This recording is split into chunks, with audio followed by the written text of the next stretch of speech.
please do so after the meeting. Without further ado, I want to introduce our next speaker today. Many of you have come to know him, and you've gotten to see him in action with what he does and what he's passionate about, which is the recycling-based industry. But it's a very unique recycling-based industry. He likes to tell people, if you've got computers laying around, I want them. If you have printers, or in some cases, he has gotten fax machines or even large, huge scanning devices, no matter how old, he wants that. He's been a Joplin Chamber member for the last couple of years. We've been very blessed with my community being a part of his life and his business since the startup. Please welcome today, Josh Gilmore with No Worth Recovery.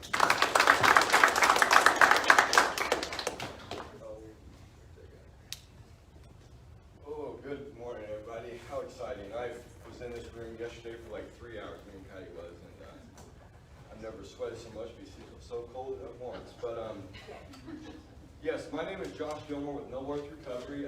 My location of my business is at 430 South High, UNC, just right down the road, right next to the lawnmower repair shop. With that, if your electronic plugs in or takes batteries, we can help keep that out of landfills and put that in to recycle properly.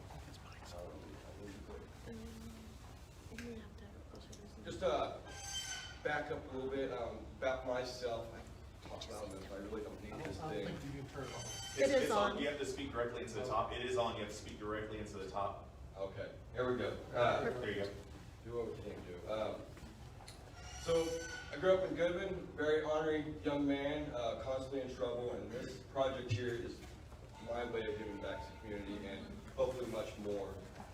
Like I said, if it plugs in or takes batteries, we can offer to recycle it and keep it out of landfills. Excuse me. And so we, if it's a circuit board, we have it's graded by the commodity of the precious metal and the metal that can be reduced. Excuse me. Don't know, guys. It's gonna be a tough one today. But we buy all circuit boards, regardless of what type it is, and then if it's a whole unit, there's still a different scrap value, just like you take your laundromat, or excuse me, oh my goodness, your washer and dryer to your scrap metal, and as well with all your information. You know, guys, I'm having a hard time with this. You're doing great. You're fine. You're doing great. A lot of you guys, with your businesses, you have a lot of sensitive information, just like Dr. K and Joseph here. And as that, with their information, they don't need it leaked out, and your financials or any other thing that you have to be important to you. I think I'll just stick to reading the description and go on, guys. Go for it. You're fine. Destroying this. So, like I said, you have a pile of old hard drives and no longer useful, and this sensitive information on those hard drives or cell phones exposing your data and so on. With that, we can help keep that out, destroyed and make sure that I'm having a good time, guys. Excuse me. Electronic waste and scrap metal is the lowest form of value in commodity because it has the end of. I can't even talk, guys. You're good. You're doing great, man. You got it right. What do you hear? And it's not. What type of metals? So what here are we seeing, and what type of metals are you extracting? I'm not extracting the metal, so say myself. Excuse me. With the circuit boards, it's the end of its life, and it's out of date, so it's no longer useful. It's no more value left. So it's really hard to deal with it. It's in large volumes. It's very intensive labor, especially if you are starting out in my situation. They have a lot of, big companies have big machines that hammer and pulverize your stuff and separate the material itself. But as myself, what I like to do, I'm able to, there's companies out there that will charge you for doing this service, and I see a lot more value into it, and I can reduce that cost for you guys. With that, it is very labor intensive because it is at the lowest value it is. You have to deal with large bulks of material. Your typical standard motherboard has about 0.5 of gold value in it. But once you start talking about tons and tons of it, as we do throw away every year, average person throws away about 40 pounds of electronics waste every year. So you guys do the math, how many's in here and how much can go, I can keep out of landfills just by bringing it to me. With that, right now, I don't have the heavy machinery and heavy equipment. I'm doing it all by manual. Basically, a power drill is the main source of my recycling. Every screw has to be taken out. I had one employee the other day just trying to crack everything open with a hammer, and it's just, that's not how you do it. With that, it's very labor intensive. You got to pry these things apart with screwdrivers and so on and so on, and it's very, you know, it'll develop some carpal tunnel quick. With that, there's also, you know, my side is the logistics. I offer free pickups, and I take my material into my buyers. Just the fact I know what I'm turning into them, and there's no mix-up in between there. As a small company, you know, every dollar counts.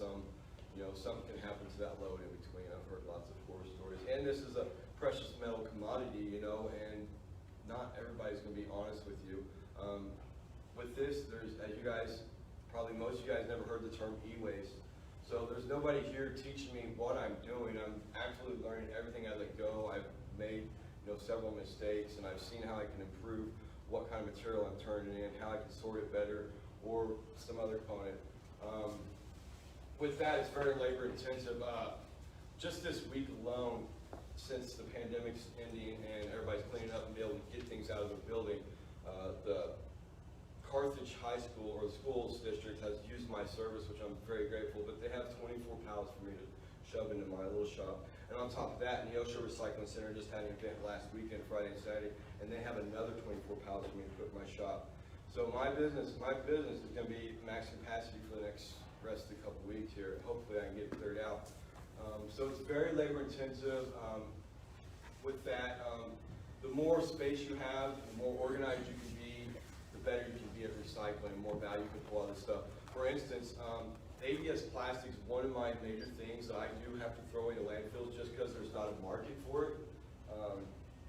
There's companies like in St. Louis that, yeah, we can take your ABS plastic, but we need a whole trailer load before we come. I don't have that space. I don't have a trailer to put it in for them to come and get that. So that's one of the main situations I have, and one of the things in the future I plan on facing, you know, as an e-waste company and being new, there's always places for me to improve, and there's places to easy improvement as well. But that's number one. But ABS plastic is like the only one thing that I really have a problem with throwing away. Now this is the best news I could give you guys. I actually was able to qualify and got granted money this year from Region M. Their program they have through the landfill. Every ton of waste that goes to the landfill, they're granted $2 and to go to the other recycling companies that helps things out of the landfill. This machine here is a turnkey PCB e-waste processor. Basically, whenever I first get the machine, I won't have two of those. That's the hammer mill and this is the shaker table. With the hammer mill, it'll pulverize all the material into like a talcum powder consistency and liberates all the metals and stuff from the plastic. With that, it's just like you're out in the gold mining field, and that's what I'm doing. I'm building an urban gold mining business here in town, basically, so to say.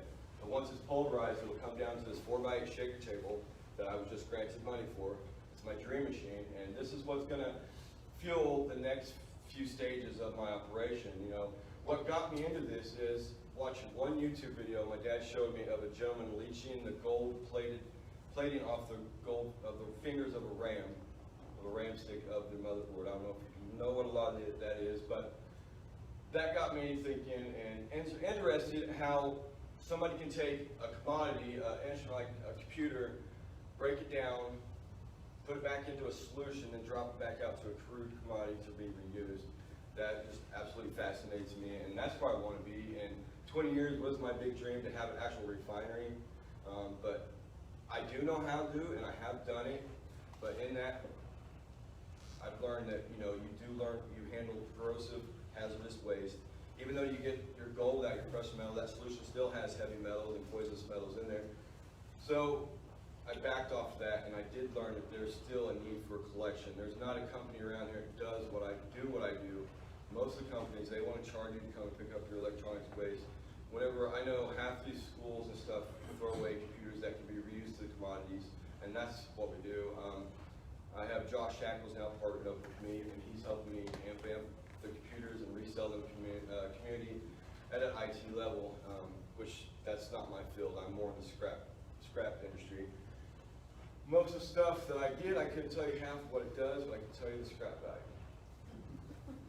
But with this machine here, I'm looking forward to having it by the time this year and really be able to turn the tables of my contacts buying my material, but me buying their material and finished process and capturing all the precious metals and all the metals out of it and reselling it to a refinery, and getting a maximum profit of what we're doing here in Joplin, which I think is a very right where Joplin needs to be, considering everybody's talking about new infrastructure. ABS plastic and other plastic is the leading volume of waste being in the landfills, but electronic waste is probably more hazardous because about every known element is put on a motherboard to make it work and communicate to us. With that, I'm just hoping we can create, not only help keep the landfills empty of all this electronic waste, but we can also bring jobs to this opportunity, bring lots of jobs, as well as, help our commodity, our community, rise above just throwing everything away and make the best out of it.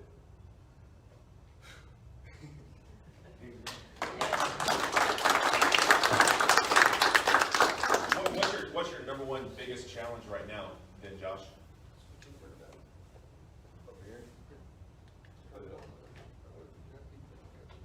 We are recording on Facebook Live, so we do need you to use the mic if you're asking a question, or else they won't be able to hear you. What's your number one biggest challenge, Josh? Having the knowledge, but not having the capital to do what you want to do right now. So you're needing funding so you can continue to expand and increase what you really want to do. Is that right?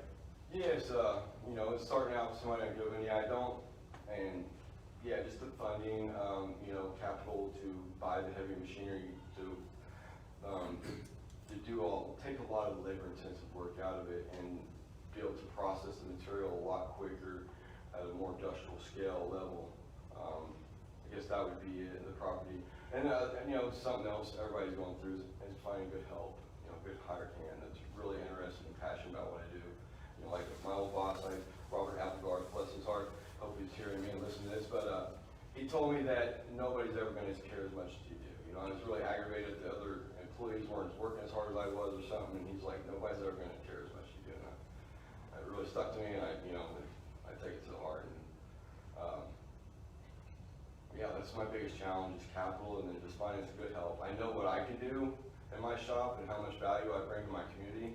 If I can find somebody that could put that extra, that effort with me, and it could really help me, and this is ultimately what I want to be doing is out here communicating, even though I didn't squash this one, but this is ultimately where I want to be is communicating and educating people about electronic waste, because bottom line, nobody knows what the term e-waste is. I didn't know what it was 5 years ago, but now I eat and sleep it, that's all I want to do.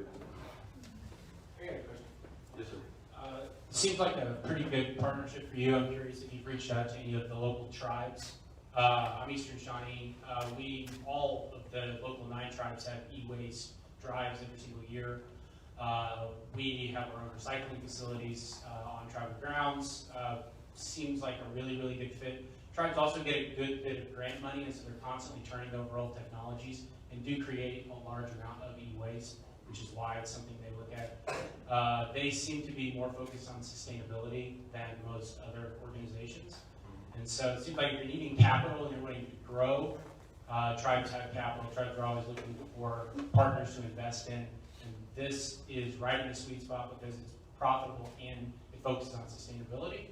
So it might be worth your time looking at any of those. I'm happy to make connections there. I would love to meet anybody that's interested in and just see what they could offer me, and if it makes sense to me and feel comfortable, I'd love to proceed. One thing I've done during the pandemic was I was able to register my business through DNR, which they have adopted the R2 certification plans, which now you can go there and find my business there listed, which is awesome. I'm not R2 certified. It's a lot of income. Another thing, capital, it's $10K plus to get actually the certification. But what it says is I am R2 compliant. But with that, Region M is able to partner up with me and use me in the e-waste collection events, just like you're talking about, which is awesome and a big achievement this year, last year, 2020. But yeah, I would love to, talk to the other tribes, and then I've had them reach out to me before about the e-waste collection. And it was actually, they were talking about hosting it this weekend, but they just didn't have the funding, from what I heard, to do it. So. And Intertribal Council in Miami would be the best spot, because that's all 9 local tribes together. It's almost like a tribal chamber. I would reach out to that office and go to one of their meetings, because you'll interact with all 9 local chiefs at one time. Could you just message me that name later? I'd appreciate it. Do I need to speak into the mic?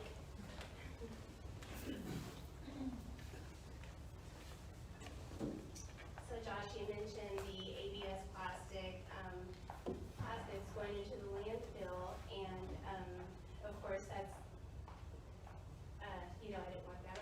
No, I don't either. None of us do, but aside from it going into the landfill, you have to think about the costs involved in that, so you're paying to have it thrown away, and if you have this end user out of St. Louis that can take that, but has to take it by a full semi-load, which customs are right, so maybe that's 20 tons, 15 to 20 tons.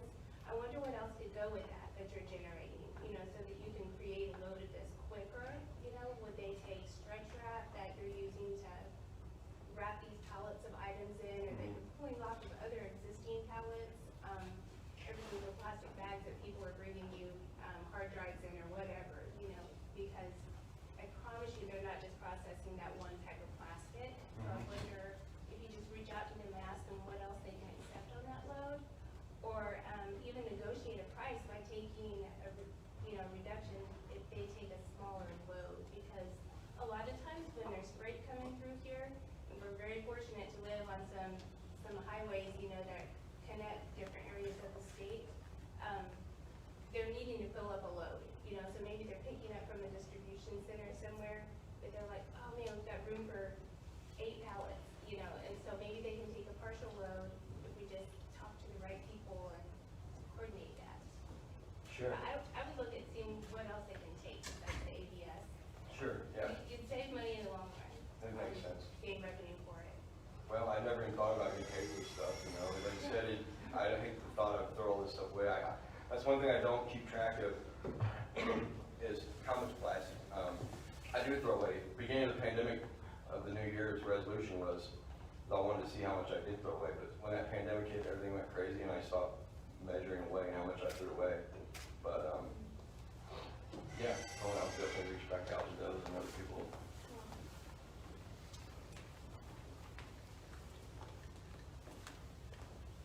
First of all, I think you did a great job speaking. Oh, I know it can please. be nerve-wracking talking in front of people that you don't know, so props for that, because it takes a lot of guts. I think education is a huge piece that there's a lot of potential. It's educating on that this exists, maybe like putting it on a social media platform, educating the community on what you do and how you can help the environment, because we live in a world right now where people want to recycle, right? I know I was getting rid of some old cell phones, and the only place I could think about was taking them to Best Buy and putting them in the little drop box. I had no idea something like this existed. So if you can educate the community and utilize social media and word of mouth, I think that could help spread your cause, and with that could create a domino effect on how you can move forward and pivot, but it starts with education. I do. That's ultimately where I want to be, and I could. That was kind of my marketing plan, was get with the West City Chamber, join more chambers this year and stuff. But once again, it comes back to employment. I need help to be me at the shop while I'm out there teaching and training, and that's what's stopping me from networking and marketing. So ultimately, I think that'd be the number one problem is help, like any other company in the industry right now. But other than that, if I had the equipment, I'd just have to feed it myself.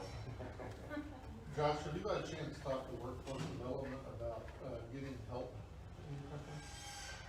No, I'm not sure. You might much connect about it. with them. I know when I ran the disaster relief center, Jonathan Family, when they came to us and said, hey, we have people who need work, and we pay them, but they just need a place to go work. And that's So one of the you might- things. They're right there in the back. We're right here. Oh, We're right. I've got cards. I'm gonna be talking to everybody in a little bit.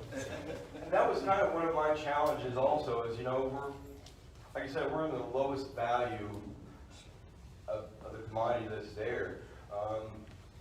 Beginning of the pandemic, scrap metal beginning, it was like $70 a ton, which is pretty low for us recyclers, scrappers, or anybody that's dealing in tonnage weight. But when that pandemic hit, it all went $30 a ton. Right now, it's awesome. It's like $130 right now. Scrappers just full of metal. I'm afraid they're going to drop the price because they're so full of metal. But it's such a high demand because everything's backed up right now. Let's keep the prices up. But with that being said, you know, it's hard to know what I can pay somebody and so on and still, you know, go on with the project, what we're working on towards. But yeah, I'd love to talk to you and see more, learn more. Absolutely. There's always lots more to talk about, lots of planning. What are the qualifications for employment? You know, any kind of background checks? Because if people are giving you items with sensitive information, or that maybe, you know, did have sensitive information on it, that can be still stored on there somewhere. You know, just giving people, the community, the peace of mind of knowing that, hey, when you give this to me, your information is not getting out. So Sure. that might be something to advertise, that I'm checking these people out that are, you know, dismantling your computer or whatever. And I agree, yeah, and that's just something, you know, I don't know. It's one of those things I don't know about and don't know where to go to get it. There's, yeah. A lot of stuff. Yes. Another thing you might consider is checking with cities to see if you could partner with them. So like, you know, Joplin has curbside recycling, but they don't recycle certain materials, glass and everything. It's been there, but I understand they have sites and that. I wonder if there would be a way for you to have some sort of container that obviously is safe, because these people are dropping off old computers and stuff. You don't want people getting in there and stealing it for that information, but maybe there's a way that you could partner with cities so that you're not spending as much time driving around from house to house to house, and maybe they do a little bit of advertising. And I do, and that was one of the things with me getting registered to the DNR. Then at that point, they were able to use me then. They just needed some credentials, you know, showing that I'm reliable and responsible with electronic waste. But yeah, I do. I currently handle the Ocho Recycling Center stuff. I just picked them up the last 6 months, as well as Carthage Recycling Center and McDonald counties. And it's been nice. It's exactly where I wanted to be, you know, because I knew that it would help out what I'm doing. Like you said, the logistics part, collecting. Well, I appreciate you coming and getting a TV that I can move from house to house to house. Garage. And those TVs are the nightmare of electronic business. The old cathode tubes, the CRT TVs that we all grew up watching before flat screen TVs. They got an average of 5 pounds of lead in each glass, and along with phosphorus and other, you know, there is some precious metals as well as some copper. But yeah, the hazardous smells comes out. That's one thing I do have to charge to take in. Other few things. Well worth it. One of the things that Toby and I were talking about was the Joplin, it's now the community workshops, which is just down around the corner from you. They provide great labor force. They're individuals that are quality, they're loyal, and they're hardworking, right around the corner. So definitely check in with them to find out how you can partner with them, because they would provide a labor force for you. Okay. Awesome. Let's give Josh Gilmore a great hand. Thank you. All right.